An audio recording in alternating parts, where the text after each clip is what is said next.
Hello, everybody. Welcome to this lecture on achieving and measuring patient satisfaction. This particular chapter 15 in the Chisholm textbook focuses on how do we measure and assess patient satisfaction. And then we'll also conclude with some practical applications with customer service, for example. Now, with these learning objectives, again, right out of the Chisholm textbook, numbers 1 through 7 deal with the patient satisfaction assessment. And in particular, how do we measure, how do we gauge, how do we assess? And then the last learning objective, again, chapter 8, will focus on the practical applicability of customer service. So some key concepts to understand related to patient satisfaction. What is quality? Well, many ways to measure quality. Remember that equation: quality equals benefits or outcomes or cost. If we've talked a little bit about pharmacoeconomics or health economics in the past, we can think about quality as something to deal with programs and services and increasing the likelihood of desired patient outcomes and decreasing undesired outcomes. So you'll learn more about quality when we definitely cover more pharmacoeconomics next semester in pharmacoeconomics and epidemiology. What is patient satisfaction? It's definitely a way to evaluate quality, right? It's an important indicator used to evaluate quality of a pharmacy and other health services. And we do this because we want to optimize the patient experience, the patient satisfaction, optimize our customer service. So how do we optimize patient satisfaction? So we do things that would improve benefits, improve outcomes, while decreasing costs. So patient satisfaction is key to patient-centeredness, and in this era of healthcare reform, putting the patient at the center, it is one of the most important things that we, as not only as providers, as scientists, but as advocates of patients, is very important too, because in this day and age of reimbursement, trying to spend less for the most beneficial outcomes, having the patient at the center is crucial to gaining the highest level of quality, the highest level of patient satisfaction. So let's further define patient satisfaction: the degree to which a consumer perceives a healthcare good or service to be either valuable, beneficial, useful, appropriate, and or effective. Notice the key word, perceive or perception. Satisfaction is something internal and something that patients feel, right? It just because you think as a manager, as a pharmacist, as a clinician, sometimes it doesn't matter what you think and what you perceive and how you have provided what you think are great services. But in fact, as far as improving patient satisfaction, it is a lot of time, in reality, has to do with patient satisfaction and that perception. Okay, so that key word, that's why we underline perceive there. And we can think of, if we look at a macro level view of patient satisfaction, we can think of stakeholders in this satisfaction experience to be two types in the pharmacy, right? In general, and maybe you could think of more, but let's just look at two aspects or two categories of pharmacy: community and hospital, and how there could be both external and internal stakeholders. So you can see that there are various actors that can impact patient satisfaction. Just keep this in mind, that there are key actors and stakeholders that can impact the entire patient satisfaction experience. So, what are some of the goals of conducting a patient satisfaction assessment? One of the general goals is you're trying to identify a gap, right? You're trying to find out what could be lacking in the service provision, what could be lacking in meeting patient needs. You can measure things like performance, right? Is the clinician performing up to a particular standard? Is the pharmacy meeting a particular level of customer service?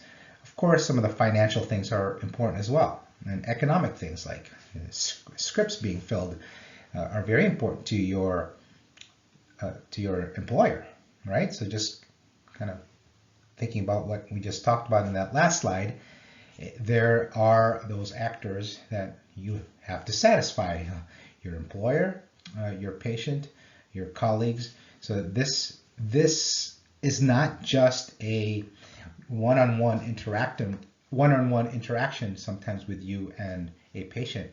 The patient is interacting with the whole, kind of the notion of you're only as good as your weakest link sometimes can be very true in the customer satisfaction experience. Think about a time when you go to a nice restaurant and you receive the quality of food is phenomenal. But at the same time, you may have received some kind of substandard service from a waiter or waitress. And thus that perception which is true and actual to you as a customer, that you have incurred, is now not so good when it comes to evaluating quality from a business standpoint of that restaurant, for example. So you do this because then not only are you identifying the gaps, but you are implementing improvement strategies as a result of understanding those gaps. Now, the textbook, I believe, it does a really good job as far as trying to define ways in which you can capture patient satisfaction. So conceptualizing patient satisfaction falls under 4 categories, and you see them all here. And we'll discuss them further in the next 5 minutes. So performance evaluation, disconfirmation of expectations, affect-based assessment, equity-based assessment. This is a general patient satisfaction survey from Schomer et al. From the University of Minnesota. Notice that it has our 4 different concepts of patient satisfaction: performance evaluation, disconfirmation of expectations, affect-based assessment, equity-based assessment. So these are the 4 that we will discuss now in a little bit of detail, so you understand that a overall patient satisfaction can measure all 4 of these, or as you'll see in some examples that are already published, it can in particular focus on only 1 or 2 concepts. Okay?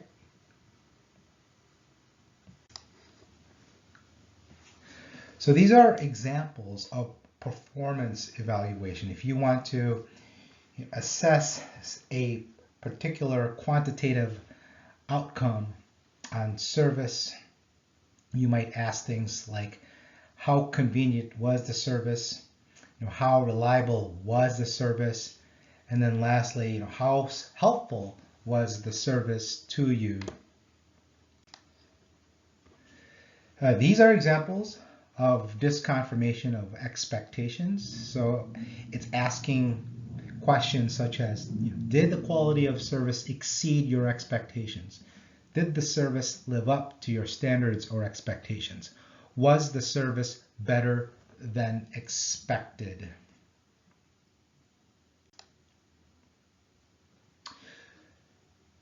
This I like this graphical view of looking at expectation.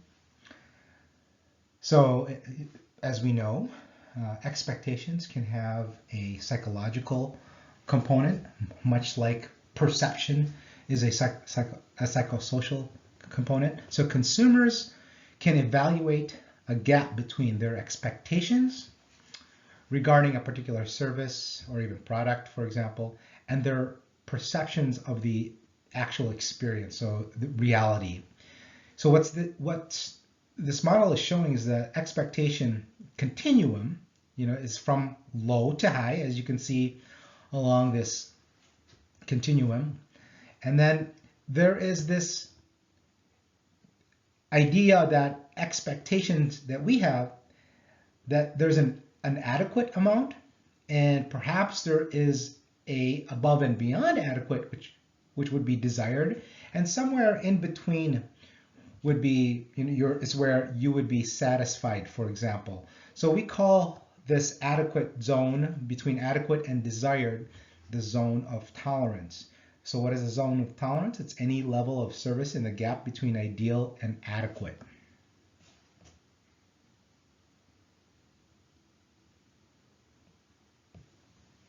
And interestingly enough, from a financial point, it might be worth understanding. And now you can see how understanding patient satisfaction and having optimal customer service might be important in terms of the bottom line, so your profit.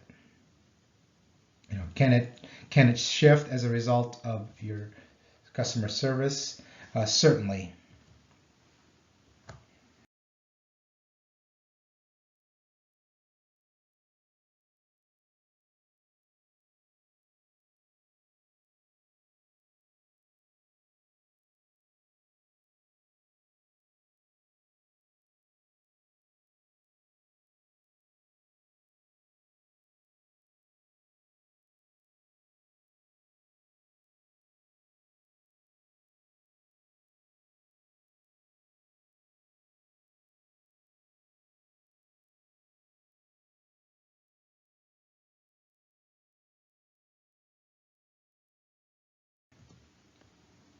Examples of affect-based assessment include asking questions on how satisfied or how pleased were you?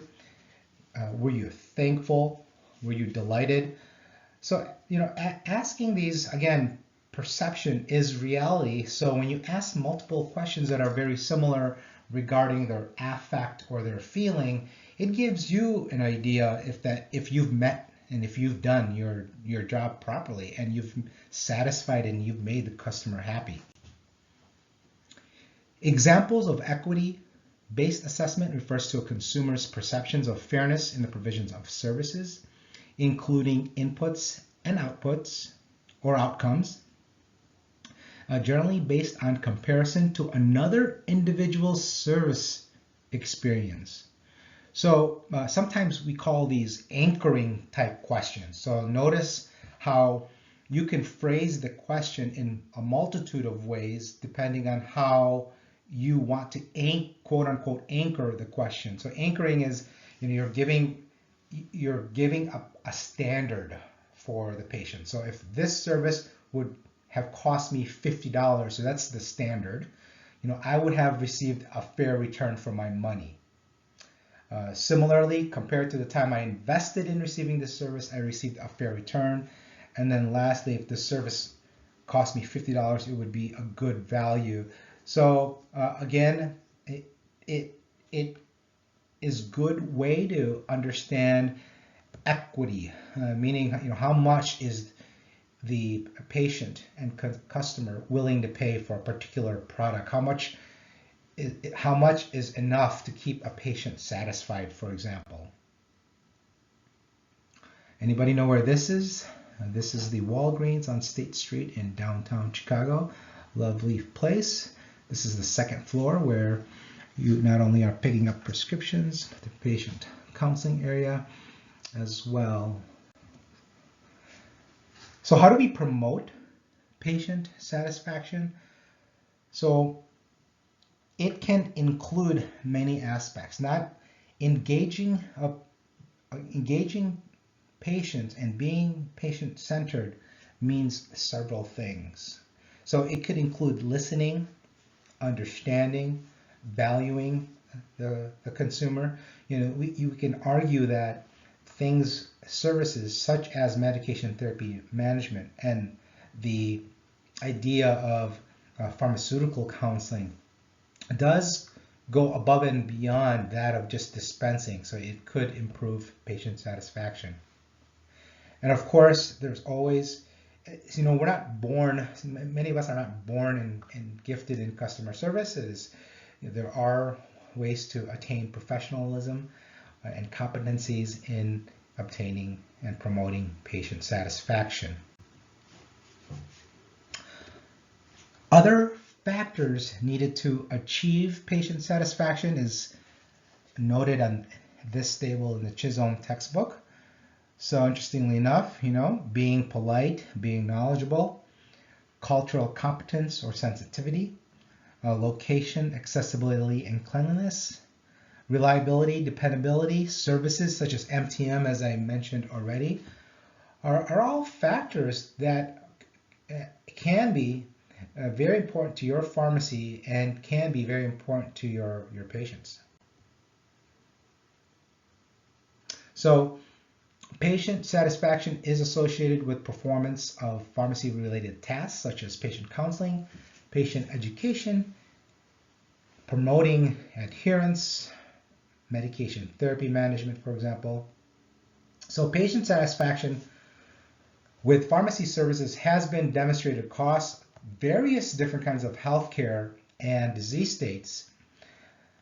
And we've mentioned these already. So the performance evaluations, disconfirmation of expectations, affect-based assessment, there should be an A there, and equity-based assessment as well.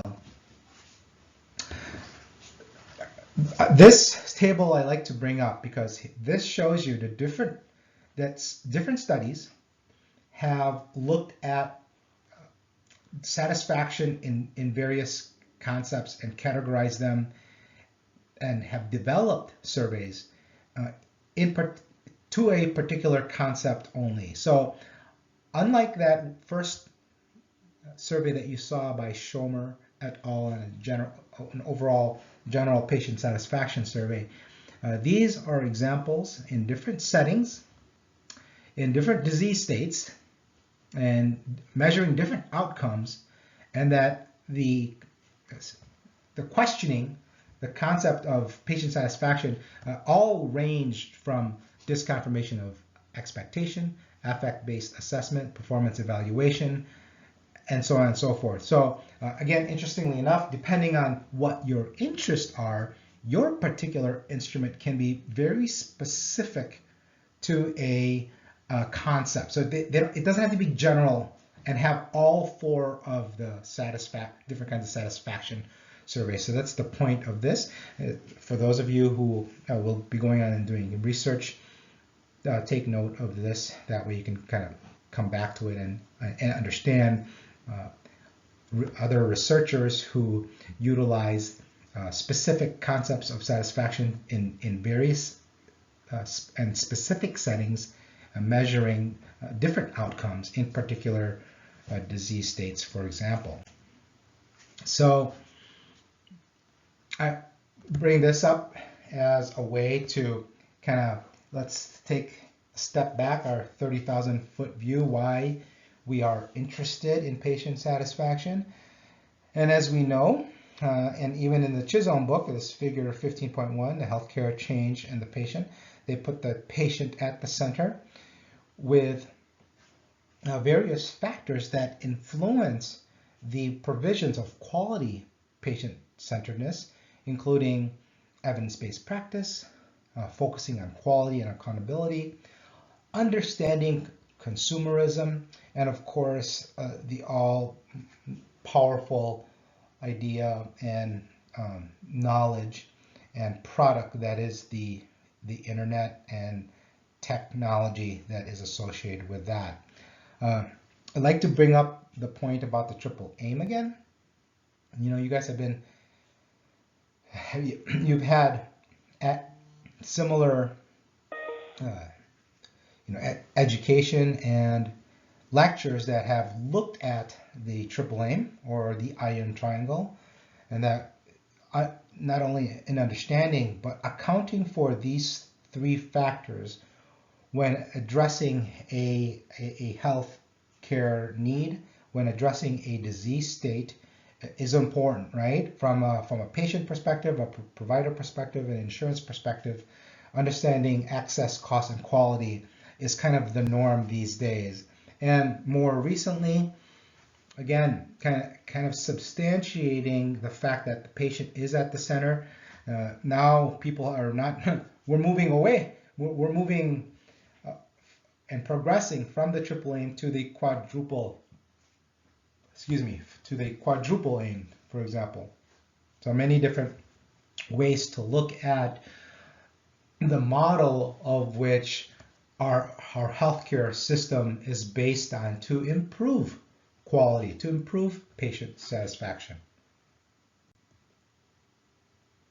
Okay, so this place, a good place to take a different turn here and look at how economics and plays a role. So next semester, you guys will be in pharmacoeconomics and epidemiology. So the ECHO model is the idea of economics. C stands for clinical, H stands for humanistic, and O is outcomes. So patient satisfaction is one of several pharmacy quality indicators. The ECHO model suggests a multimodal approach to evaluate the value and quality of healthcare, or a good or a product or service. So this is a particular health economic model that, again, now it considers all of these three aspects, which we'll learn quite a bit more in next semester's pharmacoeconomics classes. So multiple outcomes. So outcomes could be clinical. They could be, for example, adherence. They could be morbidity. They could be mortality. It could be other clinical, meaning physiological, metabolic. So across the outcome category should be used to conduct a well-rounded assessment of pharmacy services. So what's going on here is, so you have a way now to, we just talked about how do you engage, how do you assess patient satisfaction? You saw that there's various ways to do it through those surveys. Now, with that data that you have, it would be nice to now integrate some of the economics, the clinical, and those patient satisfaction surveys would be categorized under this humanistic variable or factor. So understand that with the patient satisfaction, it's just one piece of this ECHO model, which is under this humanistic. And now you have to think about cost, right? So that's the economic part. And then C, clinical. You know, what is it that you've actually improved directly from a clinical, physiological, or metabolic level? So patients who achieve other optimal outcomes may not achieve complete satisfaction with care and vice versa. So that this bullet point just hits to the point that, sure, it's good to understand patients and assessing a patient satisfaction survey, but also to incorporate, you know, how much does this cost and what are the clinical improvements. So other practical considerations to measure: choosing an efficient method to distribute or administer a patient satisfaction survey. These are things that we're going to just talk about now as kind of an applicability, or how practical is it to be engaging patients in surveys. So obviously you want to choose things that would be very efficient to getting and utilizing an instrument or tool such as a survey. So you may address things like pharmacy location, timeliness of service, perceived competence of pharmacy staff, avoidance of adverse events, characteristics of pharmacist-patient interaction, optimal disease state and symptom control. So these are all important. There are a plethora of factors that you want to check off. That way you do have a valid and reliable study. So again, determining the instrument that will be used in the data and the types of categories that you might use. Are you using something general or something very specific, like that table that I just introduced to you with various studies focusing on only one particular concept of patient satisfaction? Obviously, a literature search is going to be very important for you to get the total picture, right? You also don't want to be repeating studies. So understand that whatever you're doing is something that hasn't been done before. If it's experimental or research, if you're doing some kind of hypothesis test. However, it's a little bit different when you are just kind of doing process improvement activities, such as engaging and improving the services at your pharmacy.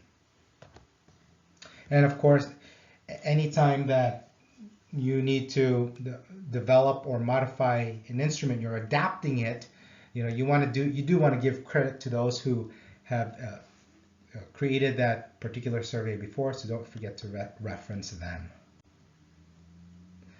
Okay, so whereas the Schomer patient satisfaction earlier survey was very general, this one has a focus on pharmaceutical care. So asking questions like the professional appearance of the pharmacy, availability of the pharmacist's professional relationship with you, the pharmacist's ability to advise you about a particular problem, promptness of prescription services, professionalism of the entire staff, how well the pharmacist explained medications, pharmacist's interest in your health, how well the pharmacist helps to manage your medication, and the pharmacist's effort to solve problems that you have with your medication. So now you can see here a more specific patient satisfaction instrument that does truly capture the services of pharmaceutical care. And again, these can be modified according to your needs, whether it's just doing it for a process improvement, as I said, or if it's a research study in your residency program. And I'm not going to read through all the 20 questions, but again, you get the idea that wow, there are many specific questions that can be asked of, in particular, the pharmacy services and of the pharmacist and of the pharmacy, all in all. This particular instrument would be if you were looking at a particular population, such as diabetes patients. So if you're trying to engage, assess what your services are in your diabetes care or diabetes or your disease state management care with respect to diabetes patients, you would use this particular instrument by Kras et al. Okay, so what are the other factors to consider when developing or adapting a patient satisfaction instrument? Well, again, the first bullet, conceptualization of the patient satisfaction. Are you interested in performance? Are you interested in expectation? Are you interested in their affect? Are you interested in equity? So again, you can do an overall one, or it could be a particular focus on only one. So it depends, right? The format, right? You're going to have mainly Likert multiple choice questions. Are you going to have open-ended essay questions? The number of possible items. Sometimes you don't want to make a survey too long, but at the same time, you don't want to make it too short, because then you're not capturing what it is that you're asking. You're not making the instrument reliable, for example. The wording, right? You have to consider health literacy, and then barriers pertaining to target study population. Understanding barriers is also important in terms of especially if your population is a homogeneous population where there could be particular biases that can influence their response. And of course, understanding similar to that point is demographic. Getting demographic information when you are asking questions is important. Age, gender, maybe occupation, perhaps where they live, and health insurance, employment, those sorts of things will be helpful in terms of assessing your outcomes. And I've mentioned these two words on and off in the last 20 minutes or so now, reliability and validity. And there are ways to make sure that your instrument is reliable and valid. So, based on this testing, the instrument should be revised and refined as needed.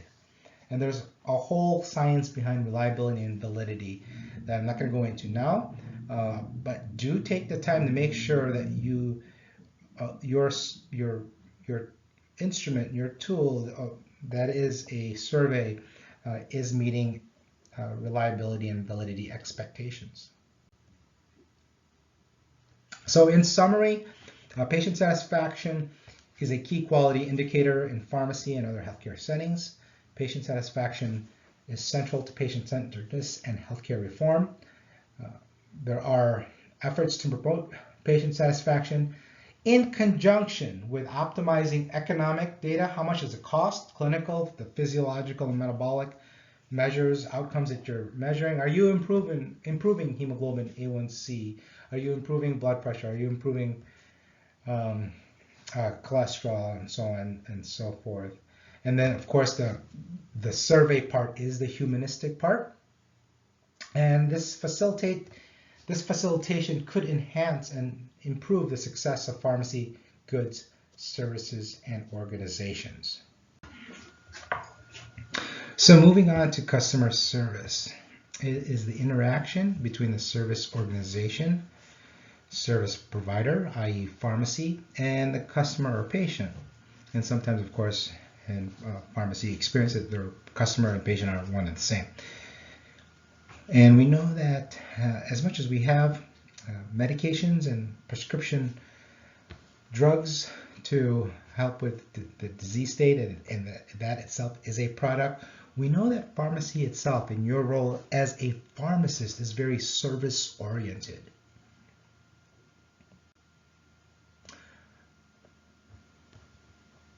So a little bit of humor for today. So customer service can be controlled, right? You have the power. So characteristics of services, selling the invisible. What do we mean?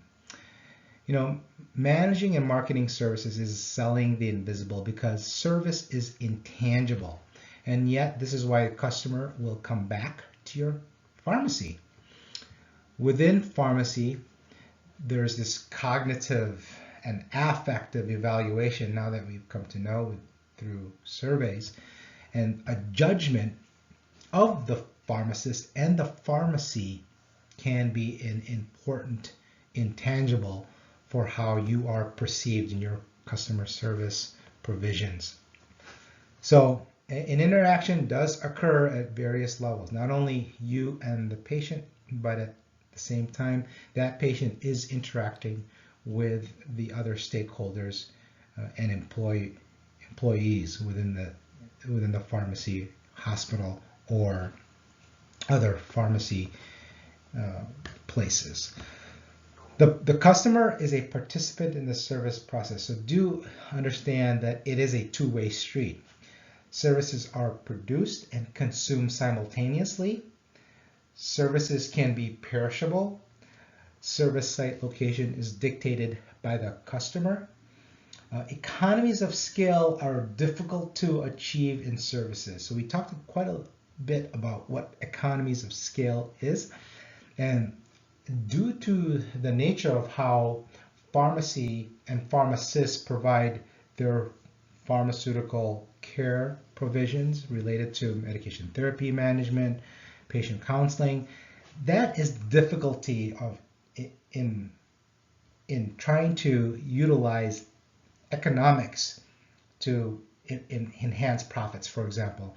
So what we're saying here is that, again, sometimes it's these intangible things that make the customer service experience that much better.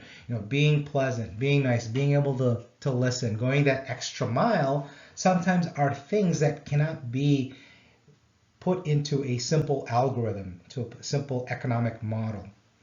And that is why trying to standardize some services is very difficult. And of course, as you know, services can be very labor intensive. And again, lastly, service output difficult to measure.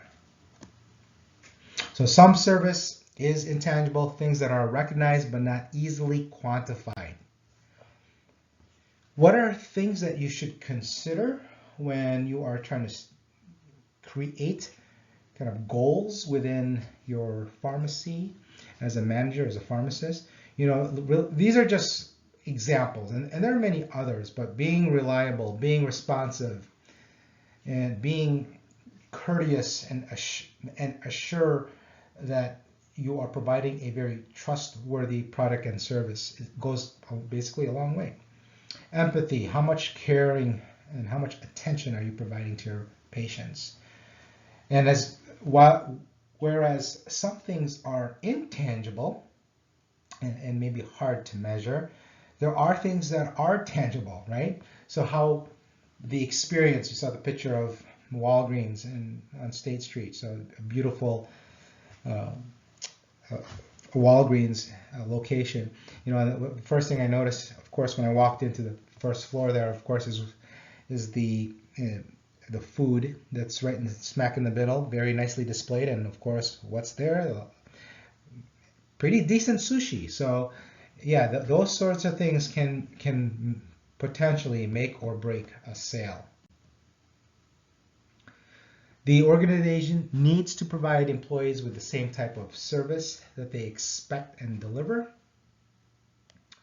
So, smile, say hello within the first 2 seconds is obviously a good rule of thumb to go by. How about the idea of empowerment? Does your employer, does your place of work, is it empowering? Are you empowered? So for some of you, it's important that you have a lot of information about your organization and the performance of your organization, the rewards that allow you to keep on performing at a high level of quality service, knowledge, being able to do continuing education, professional development, and of course, all this kind of leads to making you very powerful or very empowering, that makes you a really good employee. Why is that important? So we know that an empowered employee will respond more quickly, will be able to learn how to handle and be very empathetic to dealing with dissatisfied customers, for example. And of course, you feel better about your job. And then the interacting with customers and consumers is that warmness that you provide, that enthusiasm, that willingness to go that extra mile. It can be very empowering to not only yourself, but to the customers, that you can succeed as a business. So innovate, and don't forget to innovate and improve on this sort of concepts. We already talked about what disconfirmation of expectation is. So this idea of perception, have you ever heard of the saying, perception is reality? So whatever, doesn't matter what you think, but if a patient thinks otherwise, perception is reality. I'm not going to go through this again, but I just want to show you how important potentially expectation is, and how there's a certain level of tolerance between adequate and desired, and you can't be too low, or obviously if you can have very high expectation, and that might be very favorable for you as far as gaining more customers and of course enhancing the bottom line profits.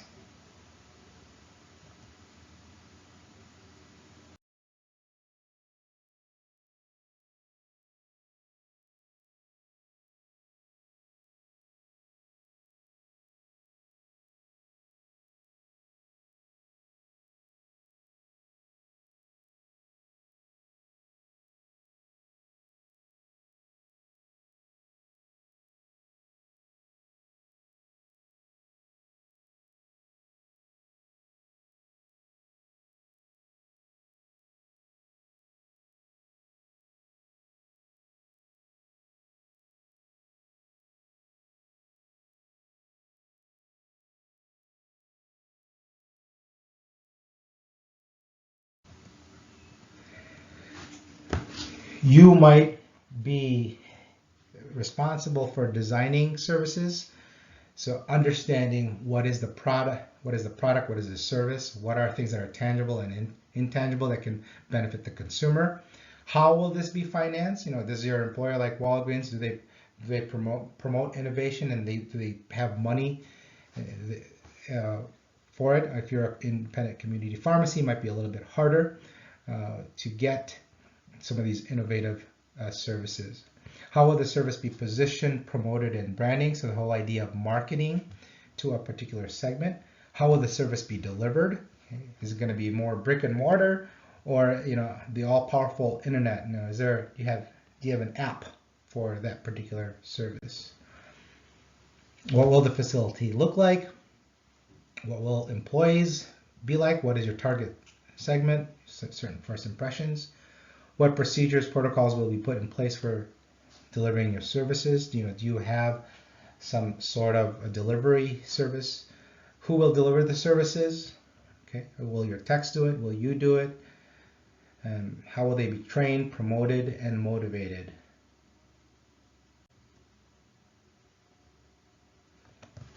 All right, so that is all, and I thank you for your time. I look forward to any questions if you do. Otherwise, have a good day.